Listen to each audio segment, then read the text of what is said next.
Vah läheb ärevalt jälle kõrgele, Laur paneb nüüd sellise diagonaali, aga seal ääre peal on ainult Transi mehed praegu, kuigi aktiivselt tuleb nüüd Palutaja! Hugo Palutaja ja 7. minutil Harju juhib! Siis ikkagi peab, vaatame siin. Opa ja ongi teine! No kui lihtsalt, sisuliselt jalad maas pannakse pool. Lööja poolt paremal pool. Ja läheb Pareiko teisele.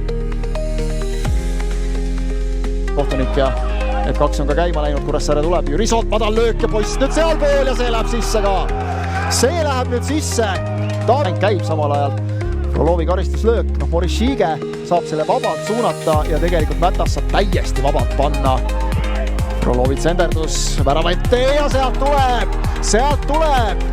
Tähtsam ja Laguse tõrje on veel tähtsam. Jüriso. Värava ette ja omale pannakse ja Kure saab veel palli lasta sinna. Beglarishvili ja Beglarishvili lööb siit 3-2. Sakar ja Beglarishvili 6. Kes suudab X-faktoriga. Aga nüüd Mattias Lindberg versus Kristel Lapa, kas tuleb ära ja tundub nii, et tulebki ära 19. minutil. Ja Puuda läheb pikaks. Ja Pajo hakkab tulema. Pajo nüüd otsib uuesti Mattias Lindbergil, nüüd on hea võimalus Vaprusele 2-0 juhtima minna. Tuleb nüks ja tuleb löök, ja uskumatu!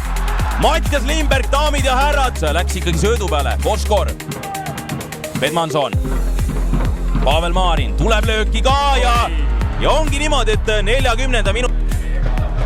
No Tammeka nüüd saanud hea pressi, kui nüüd uuesti Vaprus läheb. Mattias Lindberg mees, kellel 2 väravat olemas, kas siit võiks tulla kübaratrikk? Ja kas tuleb? Ja täiesti uskumatu, Mattias Lindberg Pärnu rannastaadionil lööb 3 väravat oleks ka praegu samamoodi tulnud 4. Aga uuesti pall värava ette. Manuel sekkub selles olukorras kenasti. Pajo säilitab palli veel Vaprusele ja tuleb ära 4. värav. 4. värav. Ääret nüüd ei suuda Tammeka välja tulla ja kaotab taas palli. Rasmus Orm värava ees olemas. Mitmest meest mööda ja ongi niimoodi. Rasmus Orm